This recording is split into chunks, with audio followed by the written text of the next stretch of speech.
Okay, we're gonna go ahead and start. Okay, so I'm pleased to introduce our speaker, Raymond Baltar from Sonoma Ecology Center, who was speaking on biochar, an important natural climate solution and agricultural solution. So please keep cameras and microphones off during the talk and submit any questions using the session Q&A feature in Whova. And we'll answer questions at the end. We'll have enough time for that. Okay, great. Okay, well, thank you very much, Haley. I appreciate it. And thanks for everybody for attending. My name's Raymond Baltar. I'm the biochar projects manager with the Sonoma Ecology Center. I'm also the director of the Sonoma Biochar Initiative. Andrew Mutziger, who's with the San Luis Obispo APCD, the Air District, is going to talk at the very end. We've done some projects together, and we're currently working on a grant project right now I'll talk about in a few minutes. I'm going to go ahead and start. I've got quite a few slides. Certainly take any questions at the end. And again, appreciate you coming and for the opportunity to actually talk. Okay, let me go back. Of course, it's not proceeding as it should. There we go. So just quickly about the Sonoma Ecology Center, we do several different types of things. We have an environmental education department. We teach all of the K through 6 kids in Sonoma Valley about the environment and critters and fish and all kinds of good stuff. We have an environmental restoration department. We have a crew of people that go out and do everything from stream, cleanups to fuels reduction work, et cetera. We do environmental research, and that's the department that I'm involved with. And we actually manage 2 parks as well. Sugarloaf Ridge State Park, which was going to be closed by the state, but we stepped up and said we're going to go ahead and open it. We also have something called the Sonoma Valley Collaborative. We work with volunteers, et cetera. So I'm just going to get right to it. What is biochar? Many of you probably know this, so I'm sorry if this is old news to you, but basically it's just a specialized form of charcoal that's suitable for use in agriculture, either in the greenhouse, animal agriculture, or silviculture. It's an elemental form of carbon that's recalcitrant or very stable and can last for centuries, degrading very slowly, depending on a number of circumstances and factors. Different forms of biochar can also be produced for industrial use, and there's lots of research going on right now in that area, such as for water or air filtration, pollution remediation, as an additive in concrete, and other building materials, graphene production, and in many other ways as a non-fossil replacement for activated carbon. It's not going forward. There we go. So you need to think of biochar as a range of products with different characteristics rather than a single product. Biochar characteristics and functionality are greatly impacted by feedstock, by the process that's used to make it. I'll talk about that in a minute. What nutrients or additives are blended in with it, the skill of the maker. There's a lot of different things, but depending on the use case, a lower or higher temperature biochar might be preferred. Biochar can be made over a range of temperatures from about 350 C to 1,000 C, depending on if it's pyrolysis or gasification. And this can affect its durability over time. Carbon content, which is a very important factor along with ash content and electrical conductivity, et cetera, can vary greatly and generally range from, the carbon ranges from 60 to 90%. The key here is that all biochars are not the same, and you really need to understand where the biochar comes from, how it was made, what the feedstocks are, et cetera, in order to really understand what the biochar is. So biochar is highly porous and absorptive. Here's some magnifications of what it looks like, why it does what it does. We like to think of it sort of like coral reef in that it incubates life in the soil. And we call it a condo for microorganisms. It also holds water, holds nutrients. Biochar is an ancient indigenous practice. It's been around for centuries by indigenous cultures all over the world to improve production of agriculture. And it's also a natural part of the fire landscape, fire adapted landscape in the West. And so it's a natural part of the environment already. We've just learned how to make it in a more efficient manner. So when biochar is added to soil, think of it as a direct deposit of soil organic matter and soil organic carbon as well, although it's mostly inorganic carbon. It's easily measured and accounted for when you put it in soil. And it's currently, because of that, it's much sought after by the emerging voluntary carbon markets, primarily in Europe. Biochar is not a fertilizer. It's really more of a container that can deliver nutrients and store water for slow release over time. Although the ash portion of it does contain some nutrients, but generally we like to have a lower ash char, again, depending on a number of factors where it's going to be used, et cetera. So, as I mentioned before, biochar is made primarily in either in pyrolysis, which is a lower temperature type of facility, and gasification, which is higher temperature. Generally, pyrolysis is anywhere from 350 to 750 C, and gasification is higher. There are both low-tech and high-tech options for how to make it. I'm going to show you some of both. There are simple field production techniques for making biochar that we consider sort of a bridge technology solution that should be best practices. And that's one of the reasons that Andrew has come in to the conversation and is supportive, because, and we're actually in the process of doing some emissions testing right now. I'll show you some of that in a little bit. There are also more costly, sophisticated techniques and technologies, and I'll show you a couple of those as well. So here's just a simple diagram. Basically, you want to heat the biochar. First, you need it to dry it. Usually, most systems like it to be 10 to 15 to 20% max. You take biomass. We like to call them not waste materials, but bioresources now. So basically, you're heating it up. You're not incinerating it. You're heating it up. There's a thermochemical reaction. The gases, which are created as syngas, can be captured and used along with the biochar, along in some technologies, the pyrolysis oil. And then it also produces process heat, which can also be used as renewable energy. So again, basically you want to heat the material, not combust it at very high temperature in low oxygen environments. That's very important. Gasification, again, is a higher temperature, and that can also produce biochar, and is currently produced. Some of the largest amounts of biochar are created in cogen facilities right now. Okay, let me go forward. So the United Nations compared the costs and storage potential of 6 key methods of carbon dioxide removal. If you look at this chart here, there are 3 of them on the lower end: biochar, afforestation, and reforestation, and soil carbon sequestration. They're all sort of interrelated.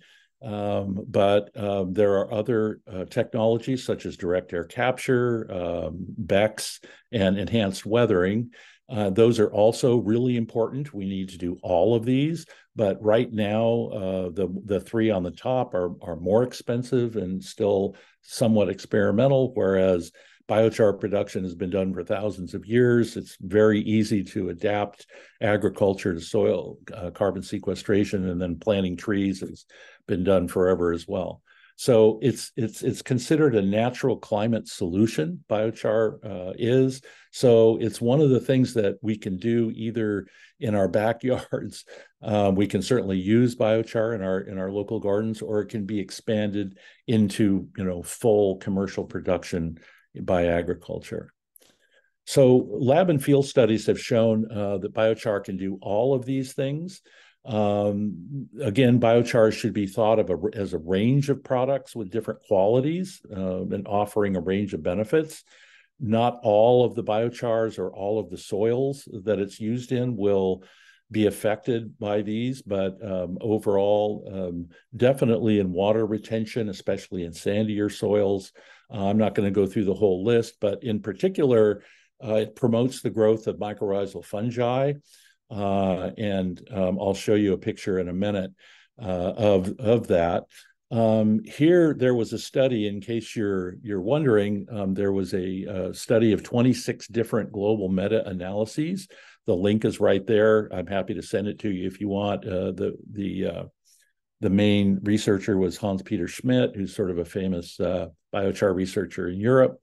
But it definitely showed, to varying degrees, positive characteristics and everything from soil organic carbon increases to available phosphorus, reduced leaching, reducing N2O emissions.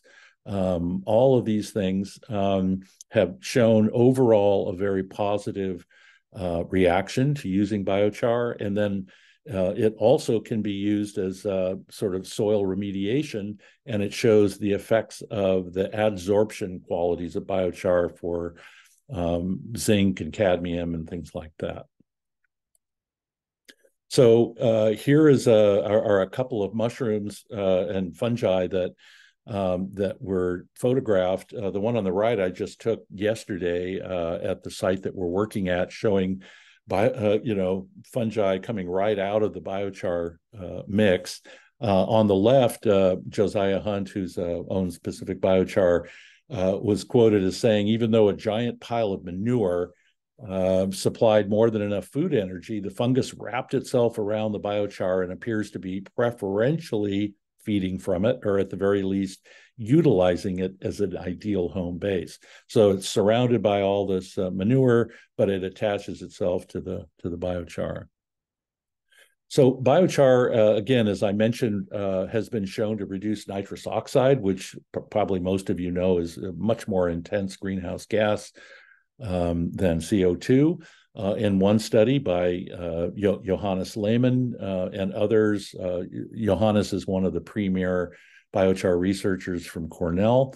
It showed a significant reduction of N2O by 50 to 80%. I think there are other studies going on right now as well. So particularly in industrial ag, where there's a lot of chemical use, this could be a significant reduction.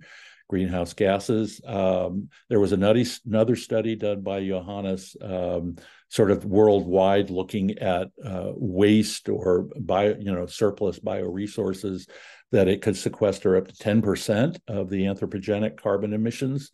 Now, that's not going to solve global warming by any means, but it's certainly one slice of the pie that we should all be looking at very closely. It can reduce phosphorus and nitrogen leaching into groundwater.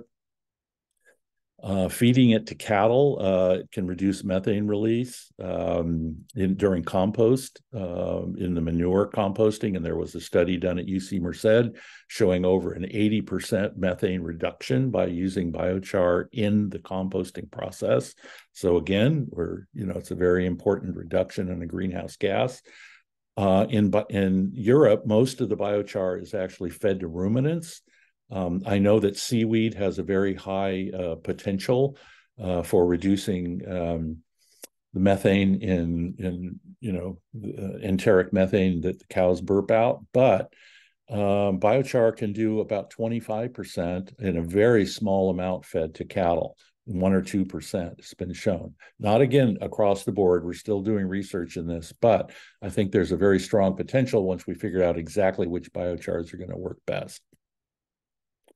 So here we're doing actually the Sonoma Ecology Center in cooperation with another company. I'm going to play this short video. This is a researcher. My name is Clarissa. I'm with San Francisco State University, and we are testing greenhouse gas emissions for on-farm composting with biochar and without biochar. And this project is done in partnership with Earth Boundaries. And here we have two compost piles. Both of them have some biochar. This has 10% biochar. And back there is our reference where it is just composting dairy cow manure with hay and other materials. And over here we have 5% biochar. And both of these piles have been done in a way that makes it easier for farmers to compost on site, which is using very minimal material and equipment.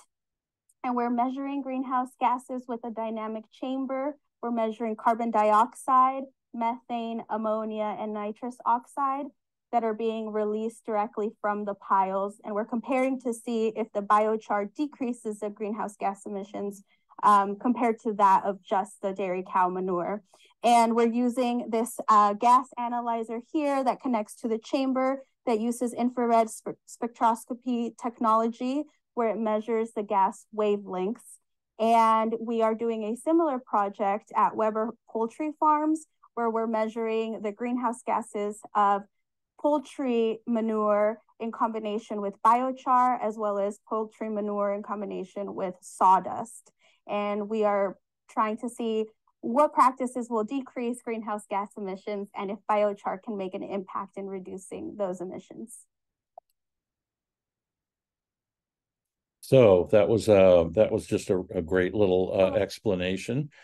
So charcoal is obviously an important element in land-based ecosystems in the West. It's a fire-adapted ecosystem, especially in forests and grasslands. Using biochar is a natural form of carbon farming. You know, that's kind of the big buzzword these days, but biochar, he's a dairy farmer in Petaluma named Lauren. He calls himself a grass farmer, not a dairy rancher. And he grows grass so that his animals will have, beautiful grasses to grow. This particular one was part of a project of the Marin Carbon Project, and they were using only compost. But blending biochar with compost is found to have really important features, as we saw in that last video. I'm going to try to go a little bit faster here. This is the poultry farm here. I'm just going to show you how how they're kind of blending the biochar in. They go through with a big machine and blend it all together. But anyway, this is at a poultry farm in Petaluma. I'm going to go ahead and go forward.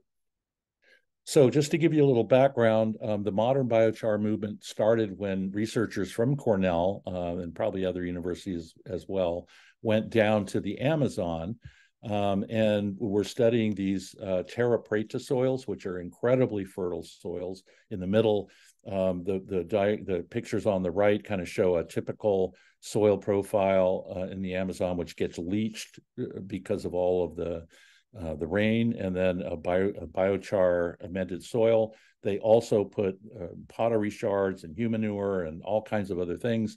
Many of these soils are hundreds or even thousands of years old. So that kind of gave them the idea that, well, and when they took these soils back to look at what was in them, they discovered some 30 to 40% charcoal.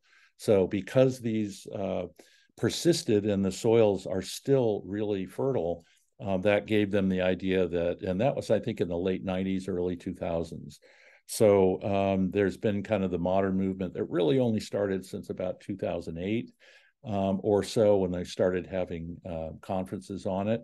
So it's a really young industry, and it's ripe for a lot of additional research and other young people getting into it. We need younger people coming into the movement.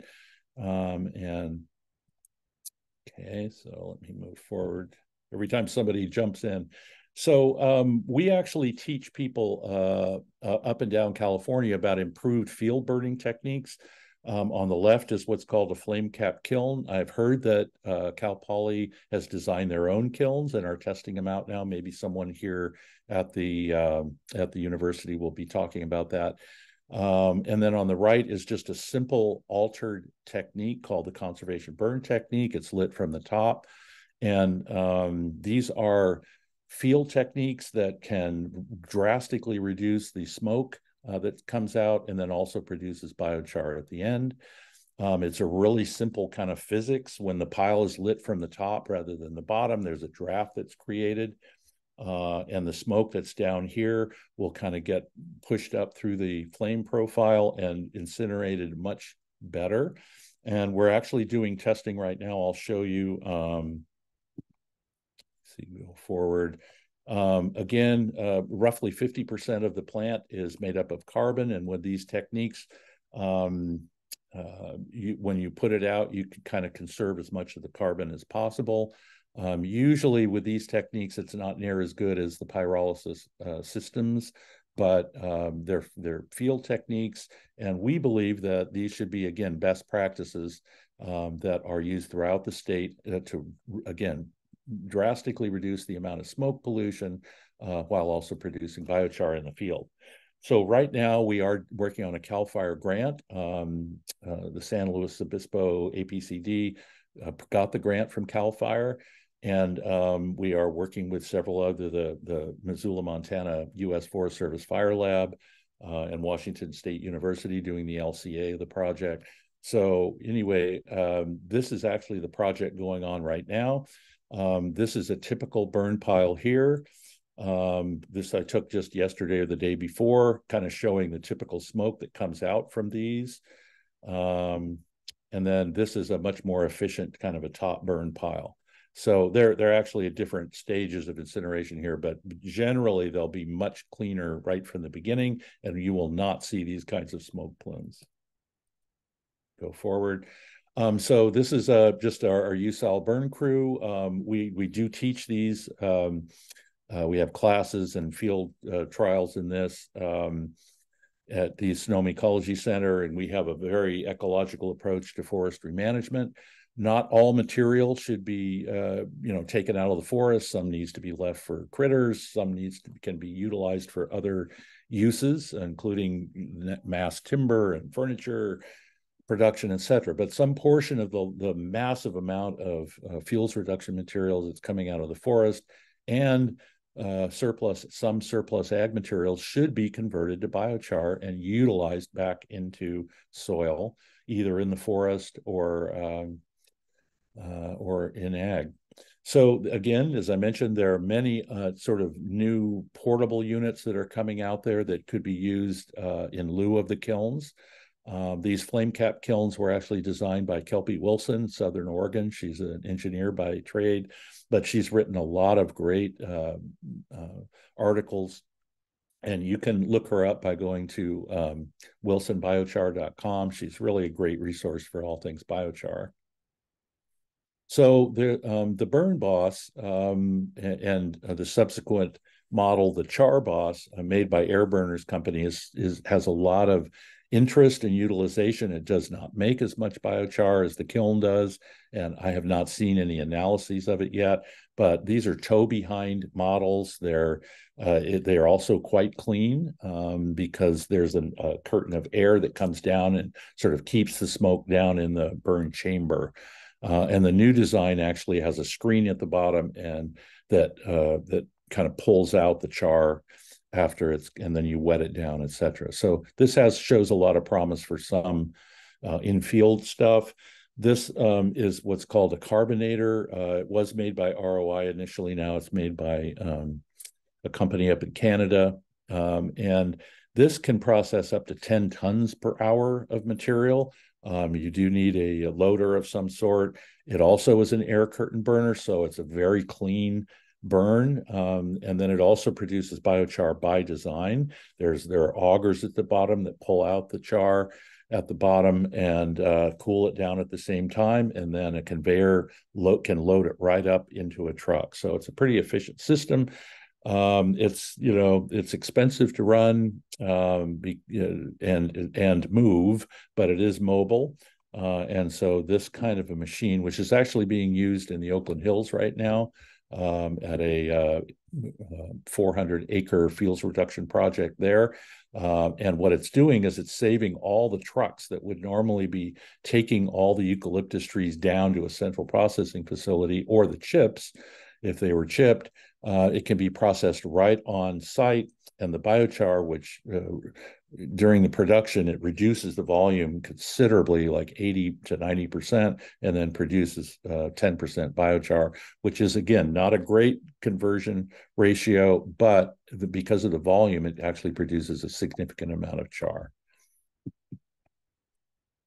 Here's just a couple of other sort of options for technologies. There's Pyreg out of Germany and Europe, and RD System here on the right, Advanced Renewable Technologies International.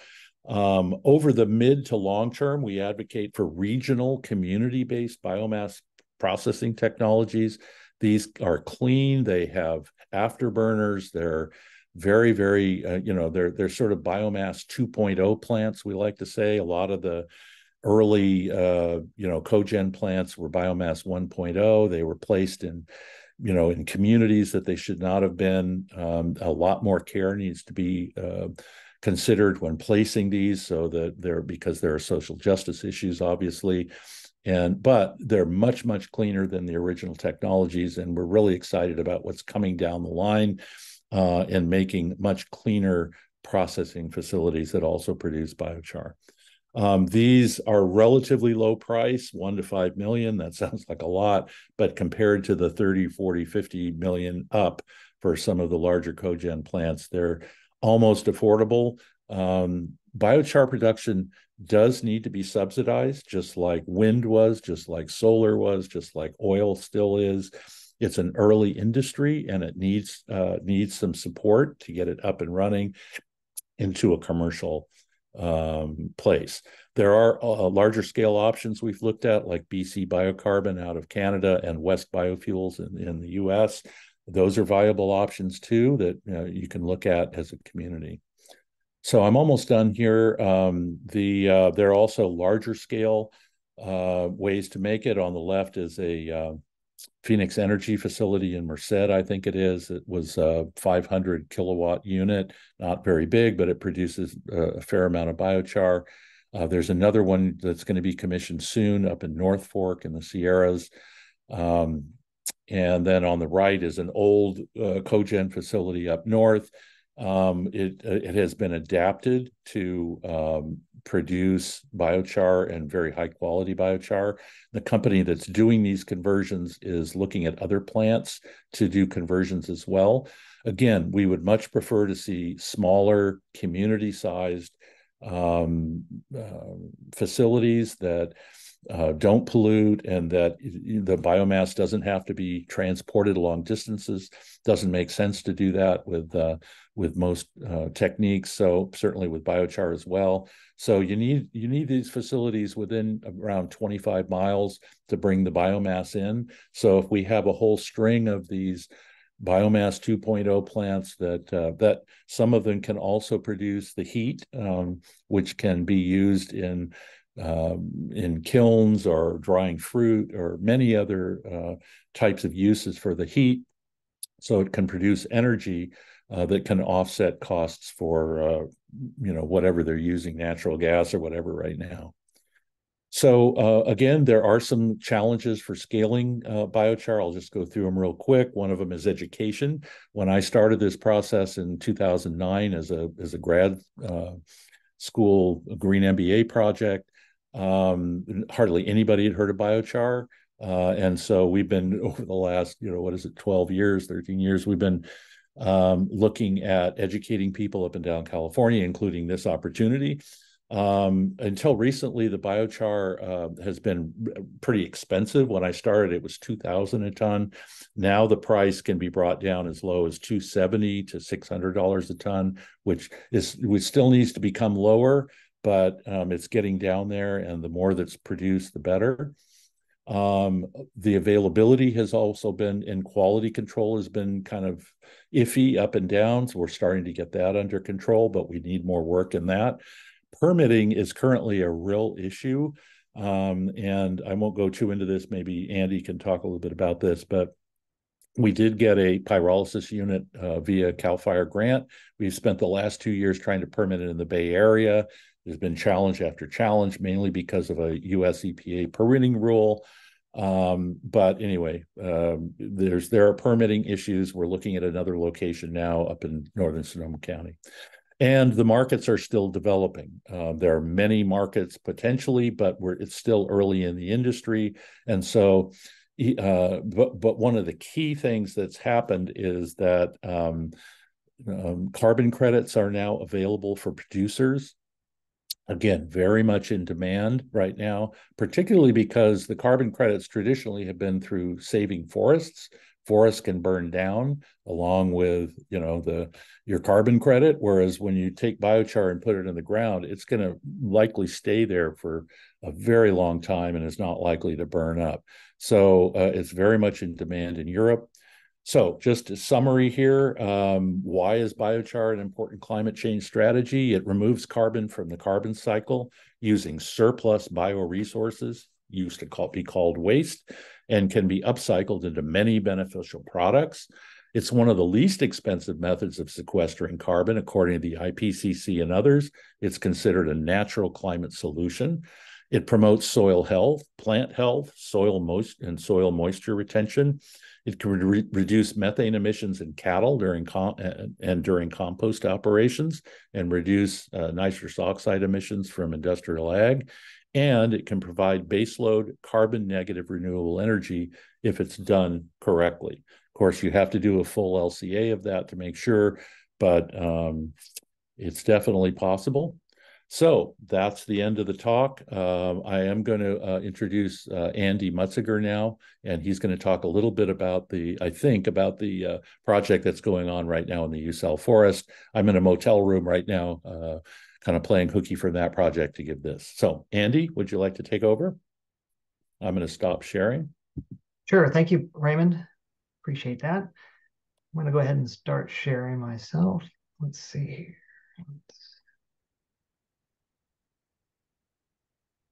Get to my screen.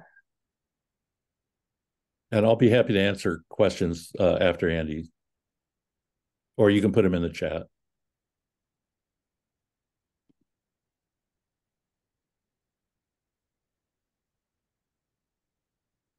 You're looking for my screen. Okay, here we go.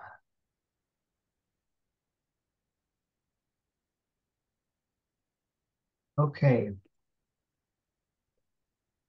I'm not quite sure what you're seeing. Are you seeing yeah. a Yeah, we can see that in. Okay, great. Yeah, I'm Andy Mutziger with the Air Pollution Control District with San Luis Obispo County.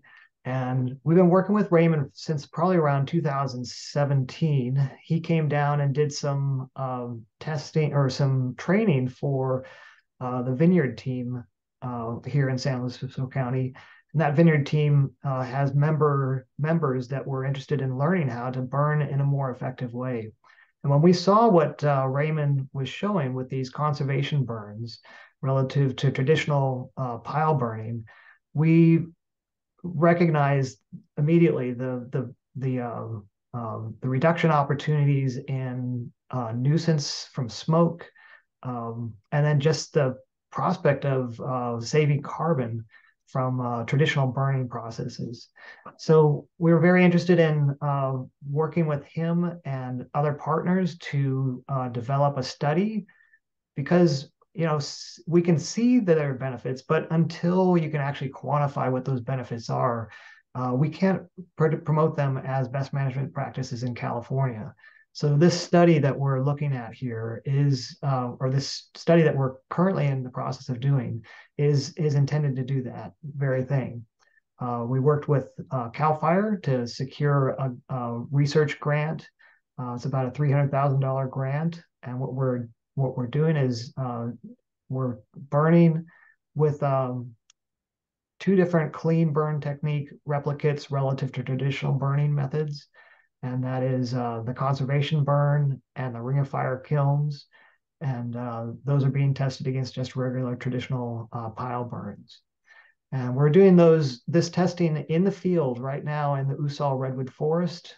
They were burning last week and are burning again this week. We're doing replicates of 5 for each of those different techniques. And then in June of next year, our field crew that or the testing group that is actually doing the measurements, that's the fire lab, the Missoula Fire Lab, we'll be shipping material up to that lab to actually do replicate testings in a laboratory setting as well. So the goal with this is to be able to quantify the criteria pollutant reductions. That's regular smog and particulate matter emissions, as well as the carbon sequestration potential of these methods relative to traditional pile burning. So it's been a long time in coming that we've had this opportunity to pull this grant together, and we're really excited that it's happening right now. Okay, so let me see if I can get to the next slide. Come on. I'm going to get to the next slide. You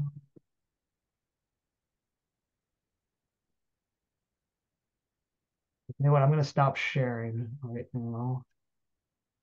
And I think if you can hang on for just a moment, I'm going to need to save this this slide presentation to another to my other computer to get it shared effectively. So bear with me just a moment.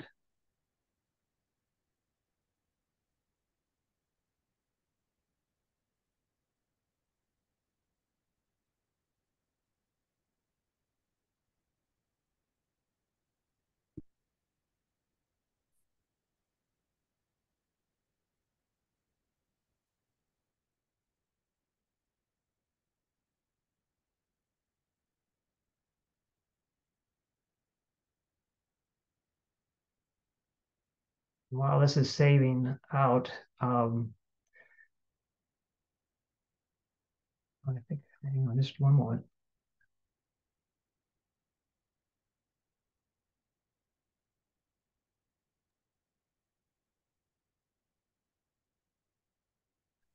Andy, if anybody has a question, if maybe we could read it out while you're kind of working on that. Sure.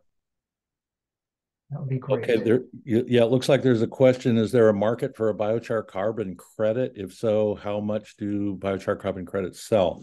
That's a really great question. Yes, there is a market, primarily in Europe at the voluntary carbon market.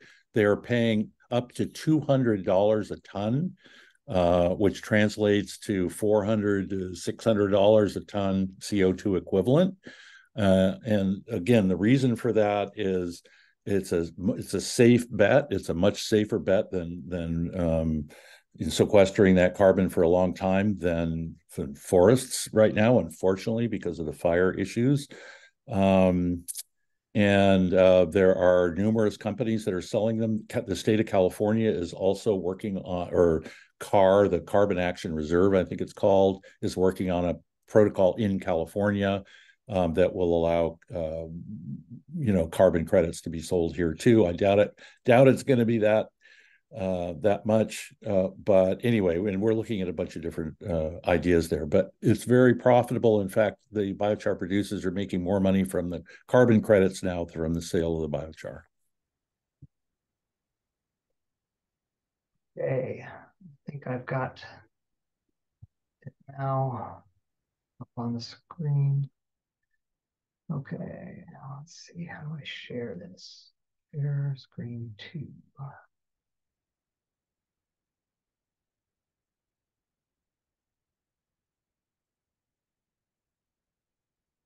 Okay, does that look like you're seeing it now?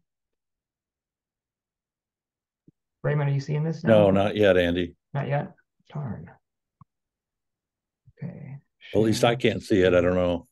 Haley, can you see it? There we go. Okay. I can see your screen.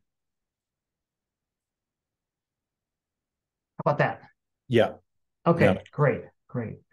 Sorry for the technical difficulties. This is actually, it's interesting because we are actually, all of this is happening simultaneously. We are in the process of doing, promoting what Raymond is doing and writing guidance as an air district for these very things. So here's the proposal team that we have that's working on our study right now. And as I mentioned, we're really seeing is believing, and that's what brought us to wanting to do this. And why are we interested in doing these studies? We really need to quantify the benefits, as I mentioned, in order to make these things best management practices in California. Another thing that can happen is CDFA can embrace these within their Healthy Soils program if we can have these burns quantified and the benefits that can come from them.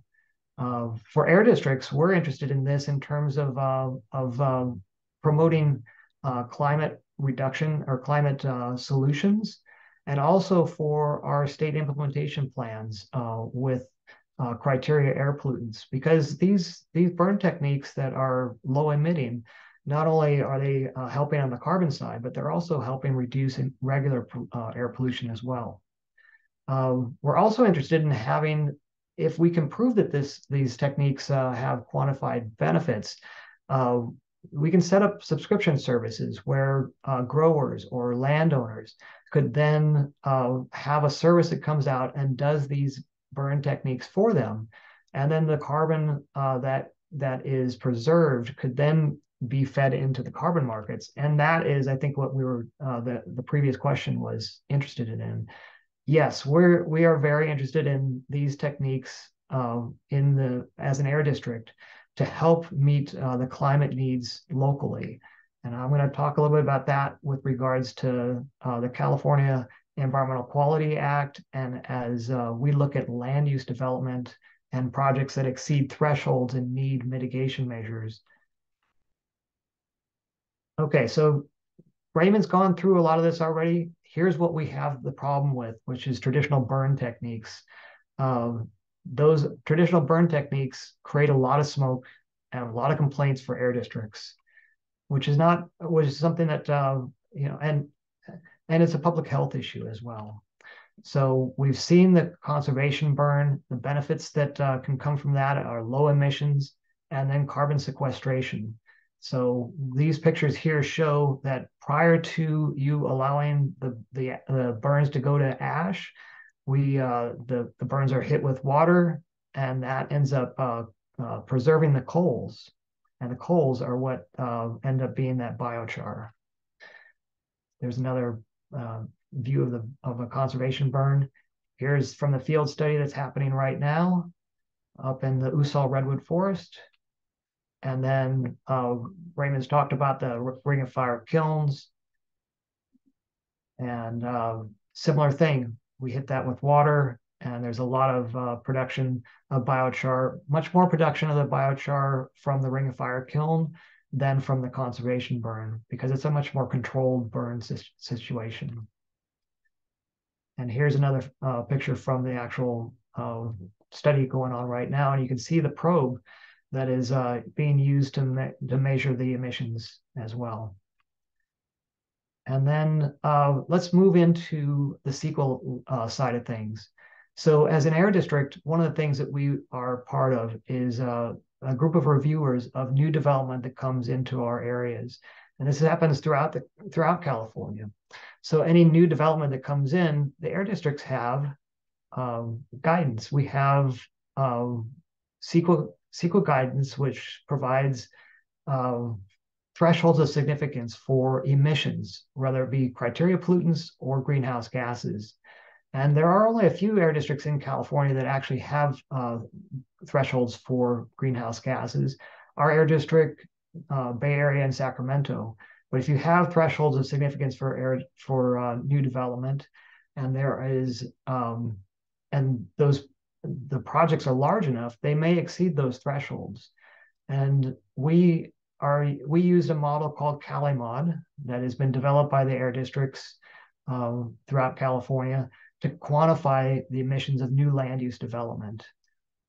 And from that, we can then identify whether or not a project is significant. This right here is some new guidance that, as I mentioned, this is fresh off the press. We are providing guidance for our lead agencies as they're looking at new development, and those lead agencies then can turn to our guidance that has thresholds of significance for greenhouse gases. And when those projects are over thresholds, we have some guidance for them. We're interested in them doing everything they can do on site to reduce greenhouse gases. And that looks like bringing in, doing all electric if we can. Instead of bringing natural gas and the emissions that are associated with natural gas, if you can electrify the development, that's what we're really asking for it to happen. But some projects won't be able to do that, or if they are, they may still be over significance thresholds. And if so, then we're asking them to do local greenhouse gas projects. And I'll show you some of those next. But then if you're still over the thresholds, then we're asking them to go after carbon offsets and ultimately reduce the lifetime impacts. I think we're probably getting close on time here, but want to just show the Resource Conservation District here in San Luis Obispo is pulling together something called a Sustainable Land Initiative, where they go to the growers and say, hey, growers, we have this suite of options that you can do to help sequester carbon. And then we basically have shovel-ready projects that just need funding in order to provide carbon benefits here. And then finally, there's another group called Watt Carbon that's doing built environment retrofits that can be used to reduce emissions. And with that, I'm going to stop sharing and see if there are some questions that might come in. Thank you, Andy and Raymond. We actually did have questions in the Q&A chat on Whova. And anyone else who would like to ask questions, you can also paste your questions onto there. And Andy and Raymond can both answer them at a later time if we don't get to them today. Since we're running low on time, we can get started with the first one. Brandon wants to know, could you describe more about the indigenous roots of biochar? Are you talking about in the Amazon or other areas? I believe Brandon is most likely talking about in the Amazon. Yeah. Well, I wasn't on that particular trip. I wish I had been. There have been other people that have gone down there. We just know that there are large swaths of very fertile earth called terra preta, or black dark earth, and in there, and we assume, we don't know, but we assume that they were definitely made by the indigenous people, probably in long pits or something, and let the material just kind of put down in there and then let it smolder for long periods of time, producing the biochar. There's also some speculation that they may have used the mature biochar as a sort of a seed. So when they moved from one area to another, they took along a sample, kind of like sourdough starter, and the microbes that were involved in that could populate the new area that they were working in. So I don't know a huge amount there. If you Google indigenous tribes biochar Amazon, you'll probably come up with a lot more than I can give you here.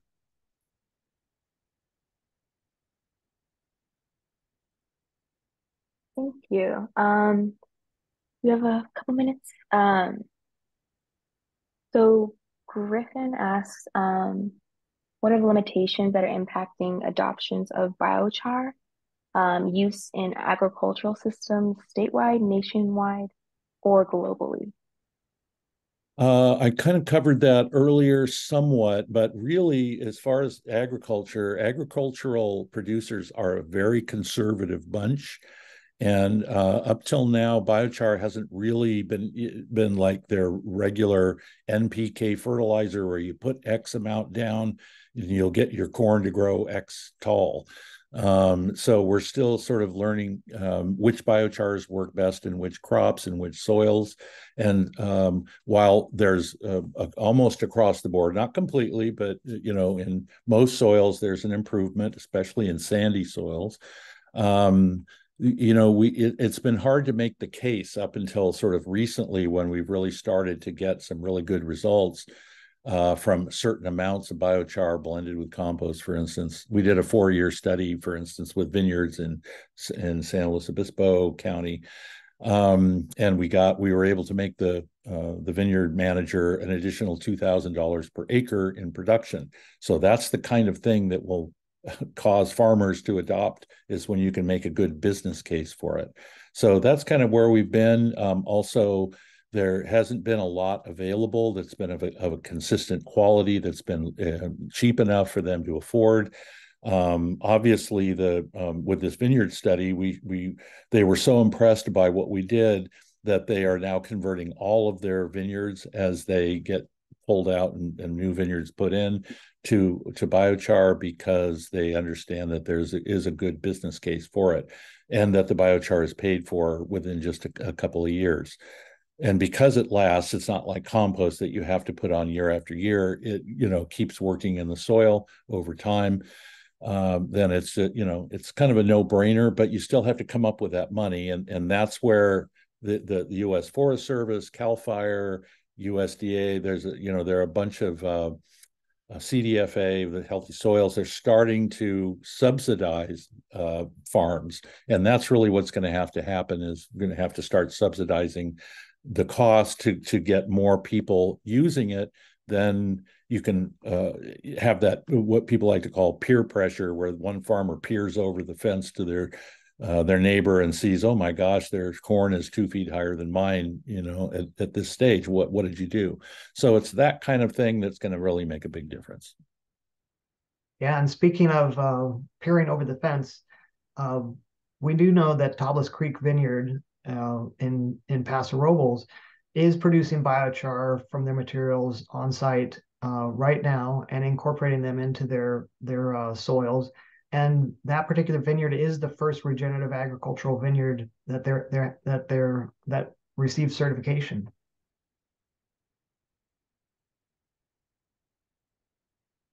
Thank you. So we are out of time, but if you can go ahead and paste your questions again in the Q&A on Whova. They can both go ahead and answer your questions. So the conversation will continue. But right now we have a few other talks that are next. So they're all going throughout the next couple days. So thank you for being here. Thank you, Raymond. Thank you for the opportunity. Thank you, Andy. Of course. Thank you very much. Yeah. Take care. Have a good day.